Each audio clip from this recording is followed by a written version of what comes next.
नमस्कार, हमारे इस खास शो में आपका स्वागत है। आपके साथ मैं हूं अभितोष सिंह। दिवाली बीत गई, लेकिन इसके बाद देश के अलग अलग शहरों में कुछ ऐसे पर्व और त्योहार मनाए गए जिसकी तस्वीरें देखकर आप हैरत में रह जाएंगे, सोचने पर मजबूर हो जाएंगे कि आखिर देश में आज भी सदियों पुरानी खूनी परंपरा कैसे चल रही है। कहीं एक दूसरे पर पत्थर बरसाकर जश्न मनाया गया, तो कहीं इंसानों पर गाय दौड़ा दी गई, तो कहीं बारूद से भरे हिंगोट एक दूसरे पर बरसाए गए। तो देखिए शहर शहर कैसे आस्था के नाम पर खूनी खेल खेला गया।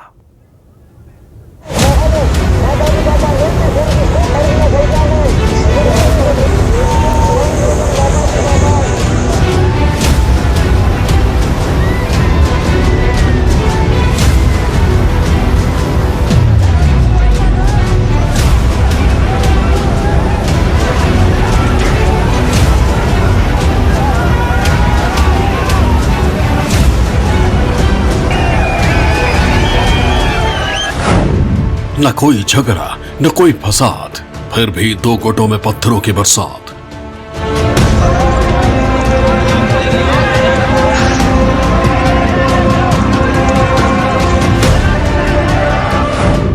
ताबड़तोड़ पत्थरबाजी, सभी पत्थर खाने को राजी।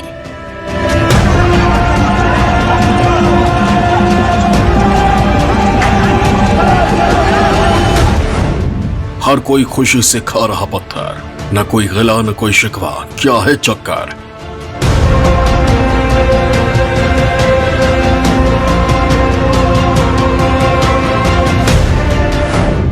परंपरा के नाम पर अनोखा खेला, सदियों से लगता आ रहा पत्थरों का मेला।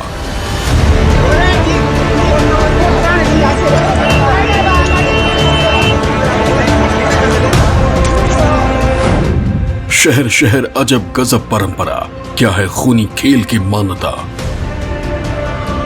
कहीं पत्थर बरसाए जा रहे हैं, कहीं इंसानों पर बैल दौड़ाए जा रहे हैं, तो कहीं घुड़सवार जानलेवा स्टंट कर रहे हैं। दिवाली बीतने के बाद देश के अलग अलग शहरों में परंपरा के नाम पर अजब गजब खेल हो रहे हैं।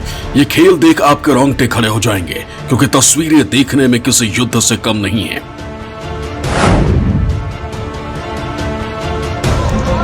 माहौल बेहद तनावपूर्ण दिख रहा है, दोनों तरफ के लड़ाके तैयार हैं। सड़क पर पत्थरों के ढेर लगा दी गई है, आदेश का इंतजार हो रहा है। इधर जैसे ही आदेश मिला, उधर पत्थरबाजी शुरू हो गई। दोनों गुट एक दूसरे पर ताबड़तोड़ पत्थर बरसाने लगे। एक गुट बीच सड़क से तो दूसरा गुट ऊंचे टीले से। हर कोई एक दूसरे पर पत्थर बरसा रहा है। हर कोई खुशी से पत्थर खाने को राजी है, क्योंकि ये तस्वीर किसी झगड़े या फसाद की नहीं, बल्कि एक पारंपरिक खेल की है। और ये सभी लोग एक पुरानी परंपरा को निभा रहे हैं। न कोई गिला और न कोई शिकवा, बावजूद इसके इस खेल में जमकर पत्थर चलाए जाते हैं। इस खेल में हर कोई हिस्सा लेना चाहता है, हर कोई पत्थर खाने को बेताब दिखते हैं। तस्वीरें हिमाचल प्रदेश की राजधानी शिमला से करीब 30 किलोमीटर दूर धामी गांव की है, जहां सदियों से परंपरा के नाम पर पत्थरों का ये खेल चलता आ रहा है। मान्यता है कि यहां हर साल मां भद्रकाली को नर बलि दी जाती थी, लेकिन धामी रियासत की रानी ने सती होने से पहले ही इस नर बलि को बंद कर दिया था। इसके बाद पशुओं की बलि दी जाने लगी, लेकिन कुछ समय बाद पशु बलि को भी बंद करा दिया गया और फिर शुरू हुआ पत्थरों का यह अनोखा मेला।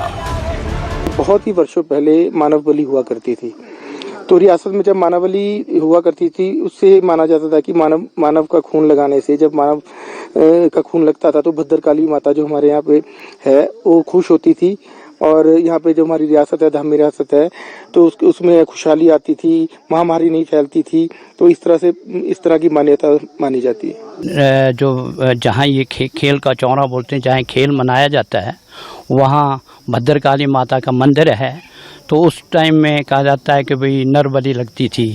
तो जब वहाँ से कहीं रानी साहिबा बाहर से उनका डोला आ रहा था, तो उन्होंने कहा कि ये जो गलत प्रथा है, क्रूर ट्रेडिशन है, इसको बंद करना है। तो उन्होंने उस जगह में रुक के वहाँ अपने इसको पत्थरों के खेल में कन्वर्ट कर दिया, बदल दिया कि ये नरबली की जगह अब आज के दिन पत्थर फेंकेंगे। और मुझे वो भी समय याद आता है स्टेट टाइम का, जब राजा दिलीप सिंह के वक़्त में यहाँ कोतल घोड़ी जो है बड़ी वेशभूषा के साथ और बड़े गहनों से लद कर आती थी। मेला बड़े उत्साह से होता था।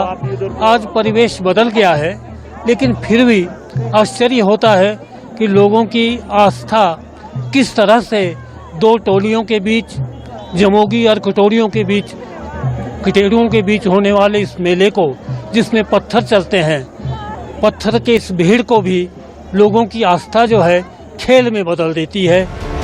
पत्थरों का ये खेला यूं ही नहीं होता, हर चीज के लिए नियम बनाए गए हैं।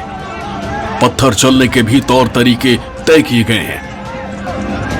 मान्यता के मुताबिक मेले में पत्थरबाजी के दौरान जब किसी व्यक्ति का खून निकलता है तो उस खून का तिलक मां भद्रकाली के चबूतरे पर लगाया जाता है। इसके बाद उस शख्स को अस्पताल में भर्ती कराया जाता है। बताया जाता है कि इस पत्थरबाजी के दौरान आज तक किसी की जान नहीं गई है। पत्थर ऐसे नहीं भी जोर से इधर उधर मारेंगे, लेकिन ऊंचा पत्थर फेंकेंगे प्रेम से, और जब तक वो किसी में चोट ना आए। चोट आएगी तो फिर उसका तिलक जो है माता, जो वहाँ भद्रकाली माता है, वहाँ लगाया जाता है, फिर वो ठीक हो जाता है। कोई आज तक कोई अनटोवर्ड इंसिडेंट कोई ऐसा नहीं हुआ कि भाई जिसकी किसी आँख फटी हो, सिर फटा हो। इस तरीके से चला आ रहा है ये मेला। आस्था है और ये पुरानी परंपरा है जिसे हम निभाते आ रहे हैं। तो पहले हमारे बुजुर्ग भी निभाते थे इसको, उसके बाद उससे पहले भी हमारे बुजुर्गों ने किया, अब हम लोग निभा रहे हैं। और अब हम चाहते हैं कि ये परंपरा आगे चलती रहे और हमारे जो आगे बच्चे हैं इसी परंपरा को निभाते रहें, और ये ऐसी ही तरह ही ये पत्थर खेल चलता रहे। इस खेल के लिए धूमधाम से तैयारी की जाती है। गाजे बाजे के साथ खेल में शामिल लोगों का स्वागत किया जाता है। मां भद्रकाली की जय जयकार की जाती है। वर्षों से चली आ रही इस परंपरा में सैकड़ों लोग धामी मैदान में शामिल हुए हैं। धामी रियासत के राजा जगदीप शाही अंदाज के साथ मेले में पहुंचे। विधिवत तरीके से कार्यक्रम की शुरुआत की गई। मेले का आगाज राज परिवार के नरसिंह के पूजन के साथ हुई। नियम के मुताबिक यहां एक राज परिवार की तरफ से तुंडू, जठौती और कटेड़ू परिवार की टोली और दूसरी तरफ से जमोगी खानदान की टोली के सदस्य ही पत्थर बरसाने वाले इस मेले में हिस्सा लेते हैं। बाकी लोग सिर्फ पत्थर मेले को देख सकते हैं, लेकिन वो पत्थर नहीं मार सकते। खेल में चौराज गांव में बने सती स्मारक के एक तरफ से जमोगी और दूसरी तरफ से कटेड़ू समुदाय पथराव करता है। दोनों तरफ से जमकर पत्थर चलाए गए। यह सिलसिला तब तक जारी रहा जब तक कि एक पक्ष लहूलुहान नहीं हो गया। इस दौरान जमोगी खानदान के अर्जुन का खून निकलने के बाद उनके खून से तिलक किया गया। एक जो रानी थी हमारे यहाँ पे, जो हमारी बुजुर्ग थी, उन्होंने सती होने से पहले, जब राजा का स्वर्गवास हुआ, सती होने से पहले उन्होंने ये मानव बलि बंद कर दी, क्योंकि उसको ये ठीक नहीं लगता था क्योंकि मानव को यहाँ पे उसके बलि दी जाए। तो मानव बलि बंद करते हुए उन्होंने कुछ खुंदों को इकट्ठा किया, जिसमें हमारे राज परिवार के साथ साथ कटेड़ू हैं, तुंडू है, जठौती हैं, जमोगी है और दगोई हैं। तो कुछ खुंदों को मिलाया इन्होंने कि आपस में आप खेल की भावना से खेल खेलेंगे इसको, और उसी तरह आप ऐसे खेल खेलते हुए आप इसको मनाएंगे। और जब माता का जैसे मानव बलि का खून लगता तो इस तरह खून लगेगा, और परंपरा निभाते हुए खेल इस तरह हर वर्ष चलता रहेगा। कमेटी एक चलाती है जो अर्स्टवाइल राजा दलीप सिंह के टाइम से चली आ रही है, वो कंडक्ट करती है इसको। मेले को पुलिस से डिस्टेंस लेते हैं, आउटसाइडर उसमें अलाउड नहीं है, तो सिर्फ कमेटी के कुछ खुंदों के आदमी उसमें आते हैं। एक तरफ रॉयल साइड का कटेड़ू होते हैं, दूसरी साइड में जमोगी होते हैं, तो बाकी भी खुंद हैं, दूसरे जठौती, तुंडू, वैसे 3-4 क्लैन। तो इस तरीके से मेला चला आ रहा है। आप सोच रहे होंगे कि पत्थरों के इस मेले में पत्थर मिलते होंगे, या ये पत्थर अलग अलग डिजाइन या फिर अलग अलग खासियत वाले पत्थर होते होंगे, लेकिन ऐसा बिल्कुल भी नहीं है। शिमला में कई वर्षों से लग रहे इस मेले में 2 अलग अलग समुदायों के लोग हिस्सा लेते हैं और एक दूसरे पर जमकर पत्थर बरसाते हैं। बात भले ही परंपरा की हो, लेकिन खेल खूनी है।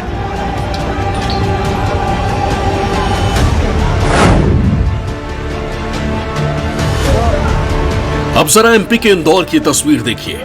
तस्वीरें गौतमपुरा में होने वाले हिंगोट युद्ध की है।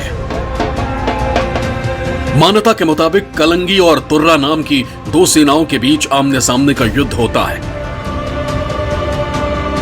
दोनों ही एक दूसरे पर हिंगोट बरसाते हैं। बारूद से भरे हिंगोट को एक दूसरे पर बरसाया जाता है। हिंगोट जलाकर जब उसे सामने वाली सेना पर फेंका जाता है तो ऐसा लगता है कि आग बरस रही है। हर साल हजारों लोग इस हिंगोट युद्ध को देखने गौतमपुरा पहुंचते हैं। इंदौर के गौतमपुरा में होने वाले हिंगोट युद्ध की शुरुआत हो चुकी है। जिस तरह से आप देखेंगे कि युद्ध के मैदान में योद्धा पहुंच चुके हैं और दोनों ही ओर से कलंगी और तुर्रा दल के जो योद्धा है वो एक दूसरे पर अग्नि बाणों की वर्षा करना शुरू कर चुके हैं, जिसे हिंगोट कहा जाता है। और देखेंगे कि किस तरह से जो योद्धा है वो एक दूसरे पर हिंगोट बरसा रहे हैं, अग्नि बाणों से युद्ध कर रहे हैं। यहाँ की आम भाषा में इसे हिंगोट कहा जाता है। और ठीक आप सामने देखेंगे कि किस तरह से जो युद्ध का मैदान अब योद्धाओं ने संभाल लिया है। यह युद्ध देश भर में प्रसिद्ध है, जिसे देखने के लिए दर्शक दूर दूर से पहुंचते हैं।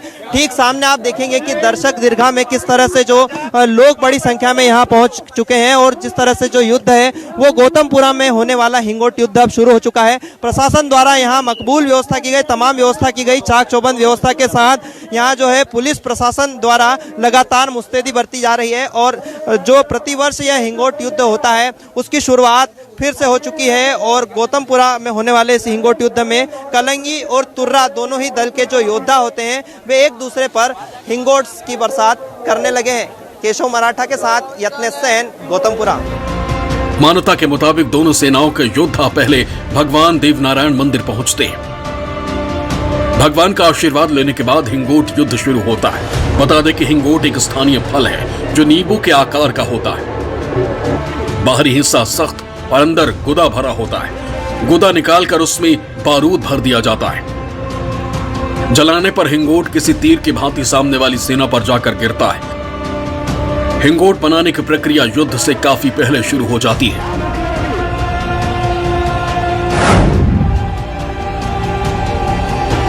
परंपरा के नाम पर एक और अजीबोगरीब तस्वीर मध्य प्रदेश के उज्जैन से आई है।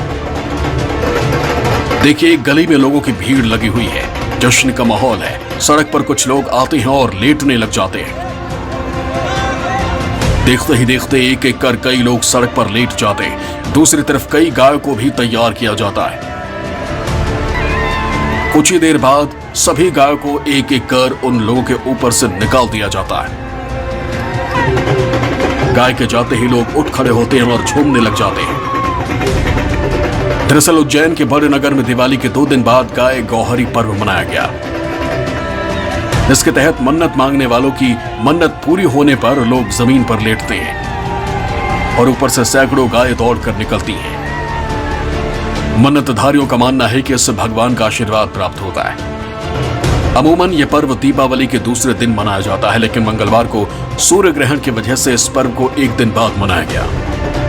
परंपरा तो काफ़ी सालों से चली आ रही है और इसमें ऐसा है कि जो मन्नतदारी रहते हैं, जो गौरी प्रथा जिसको बोलते हैं, तो ये मन्नतदारी मुंह के बल ज़मीन पे लेटते हैं और एक जगह जो निर्धारित है वहीं पे हर साल की तरह उसी जगह पे ये गौरी ज़मीन पे लेट जाते हैं और सैकड़ों की संख्या में गाय रहती है और किसी प्रकार की किसी को भी कोई हानि आज दिन तक हमें देखने में नहीं मिली। तो कह सकते हैं अपन के वास्तव में एक देवी चमत्कार हैं और माता जी की मनोकामना पूरी भी करती है। हमको कुछ भी महसूस नहीं होता, हम मतलब फूल की तरह निकल जाते हैं, हमें कुछ महसूस नहीं होता। गौ माता में शक्ति रहती है जिससे हमें कोई मतलब ऐसा कुछ नहीं होता है जिसके अनहोनी होना चाहिए। अब पंजाब के अमृतसर की तस्वीर देखिए। बंदी छोड़ दिवस के मौके पर निहंग सिख जत्थेबंदियों की तरफ से मोहल्ला यानी नगर कीर्तन निकाला गया। इस दौरान सभी निहंग जत्थेबंदियों ने Mohalla Sahib gurdwara B Block Ranjit Avenue में घोड़े और हाथियों के साथ कर्तव्य दिखाए। सिख जत्थेबंदियों के मुताबिक छठे गुरु श्री गुरु हरगोबिंद सिंह जी ने ग्वालियर के किले से 52 राजाओं को छुड़ाकर अमृतसर लाए थे। इसी खुशी में ही संगतों की तरफ से घरों में देसी घी के दिए जलाए गए थे। इससे अगले ही दिन सिख जत्थेबंदियां अपनी बहादुरी के जौहर दिखाते हैं, जिसे मोहल्ला या नगर कीर्तन कहा जाता है। इस दौरान निहंग वो हर हुनर और लड़ने के तरीकों को दिखाते हैं जिन्हें सिख गुरुओं ने मुगलों के दौरान युद्ध करते हुए सीखा था। निहंग जत्थेबंदियों के हुनर को देखने के लिए दूर दूर से लोग अमृतसर में इकट्ठा हुए। सिख जत्थेबंदियों ने इस दौरान तीरंदाजी, गतका, घुड़सवारी आदि हुनर को सिखाया। इसके साथ ही युवाओं को भी गतके के साथ जुड़ने के लिए प्रोत्साहित किया। बहरहाल देश के अलग अलग हिस्सों में अलग अलग परंपराएं हैं, कहीं खूनी तो कहीं जानलेवा।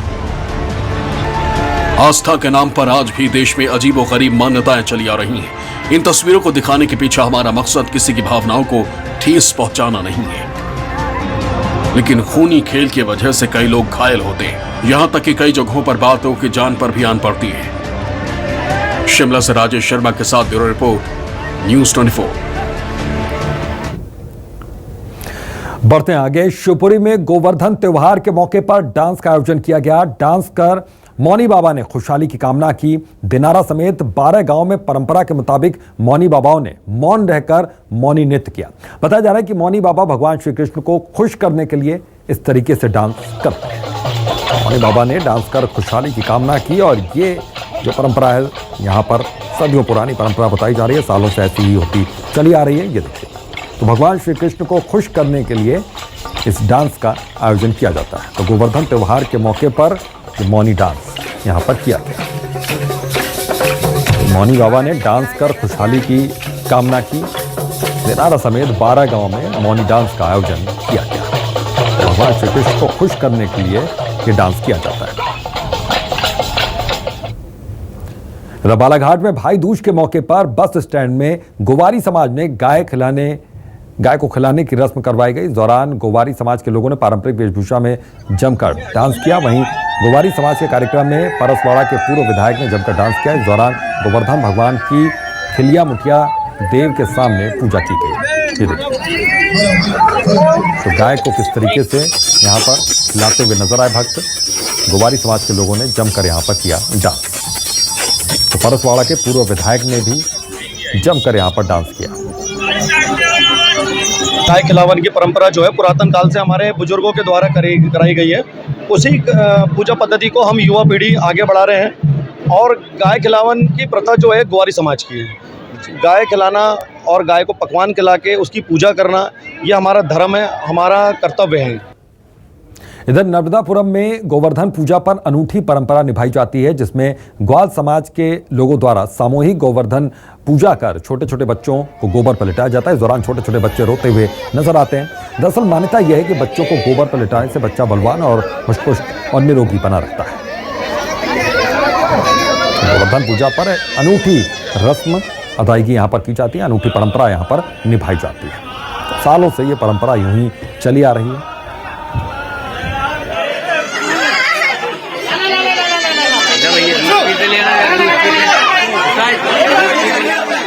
बच्चों को उसमें लेटाने का कारण ये है कि बच्चा बलवान होता है, रोग धोक बीमारी नहीं आती। बच्चों को डालने से हमारे बुजुर्ग लोग कहते थे कि बच्चा हमारा अष्टपुष्ट हो, निरोग काया रहे, इसलिए उस बच्चे को गोवर्धन पर्वत की पूजन करने के बाद उसमें उसको लिटाया जाता है।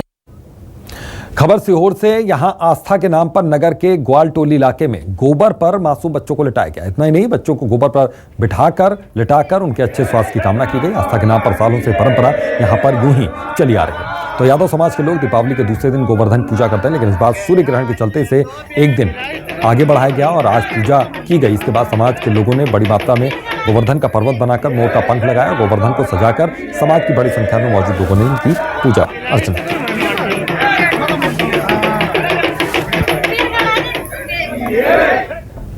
इधर झाबुआ में भी पारंपरिक गाय गोहरी पर्व मनाया गया। गायों को नहला धुलाकर एक मैदान के पास लाया गया, जहां जमीन पर लेटे लोगों पर गायों को दौड़ाया गया। इसके लिए बाकायदा आतिशबाजी की गई। इसके बाद गाय जमीन पर लेटे मन्नतधारियों को रौंदते हुए आगे बढ़ी। मान्यता यह है कि गाय के पैरों के नीचे बैकुंठ होता है। तो मन्नतधारी अपनी बीमारी से छुटकारा पाने के लिए घर में सुख समृद्धि के साथ साथ संतान प्राप्ति के लिए इस तरह से मन्नत लेते हैं।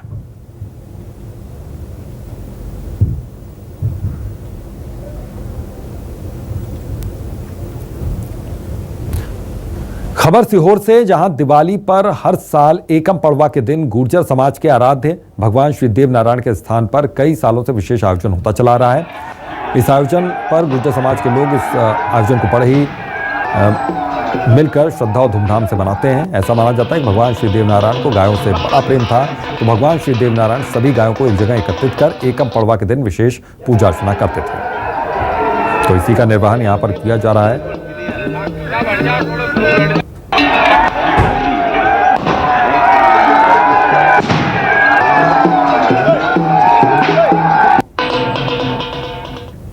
खबर बड़वानी से, जहां दीपावली के बाद हर साल की तरह इस साल भी पहाड़ों के दंगल का आयोजन किया गया। धनगर समाज में पहाड़ों के दंगल की परंपरा सालों से चली आ रही है। तो आज के दिन लोग पशुधन को सजा धजा कर जहां मुख्य बाजार से लेकर गुजरते हैं, वहीं धनगर समाज अपने पहाड़ों की जोर आजमाइश के लिए दंगल का भी आयोजन करते हैं, जिसमें दो पहाड़ों का आमने सामने मुकाबला होता है। लोगों का यह कहना है कि दंगल को लेकर पहाड़ों को विशेष तौर पर साज सज्जा की जाती है। तो बड़ी संख्या में लोगों ने इसमें हिस्सा लिया, पहाड़ों को लेकर आए थे। यह दीपावली का पड़वा का पावन पर्व का सबसे बड़ा त्यौहार है धनगर समाज का, इसलिए खुशी से हर साल खुशियों से सब मिलजुल के दीपावली मनाते हैं। दंगल भी होता है? हाँ, इच्छा अनुसार दंगल छोटा मोटा अपनी अपनी स्वेच्छा से करवा लेते हैं। दीपावली के पड़वा पर धनगर समाज के द्वारा पशुओं को सजाकर निकाला जाता है और अघोषित रूप से यहाँ पर सभी पशु इकट्ठे होते हैं और उसी में पाड़ा दंगल होता है। इधर नीमच जिले में गोवर्धन पूजा के दिन गायों की दौड़ की प्रथा आज भी जारी है। दरअसल नीमच सिटी में श्री कृष्ण जन्मोत्सव समिति सालों से गोवर्धन पूजा के दिन गायों की दौड़ की प्रतियोगिता करवाती है। इस दौरान गाय सजाओ प्रतियोगिता का भी आयोजन किया जाता है। सभी गोपालक अपनी गायों को सजाकर नीमच सिटी पीपली चौक लेकर पहुंचते हैं। दौरान सभी गोपालक पटाखे चलाते हैं, साथ ही साथ गाय की दौड़ का आयोजन भी किया जाता है। इस दौरान आतिशबाजी के दौरान विवाद भी हुआ, हालांकि पुलिस और लोगों की समझाइश के बाद मामला शांत हुआ।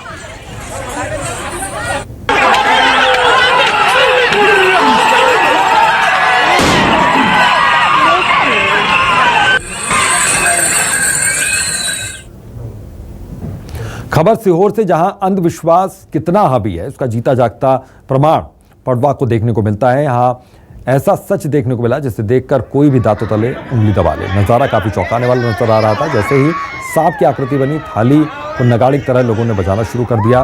वैसे ही जिन लोगों को कभी भी सांप ने काटा था वो झूमने लगे और उनके शरीर पर नाक आ गया और उसने बताया कि उसने क्यों डसा। तो वहीं मंदिर में पहुंचे श्रद्धालुओं ने बताया कि मंत्रोच्चारण से उपचार होता है, पीड़ित की बीमारी ठीक हो जाती है। तो फिलहाल के लिए बस इतना ही। देखते रहिए न्यूज़ 24 मध्य प्रदेश छत्तीसगढ़।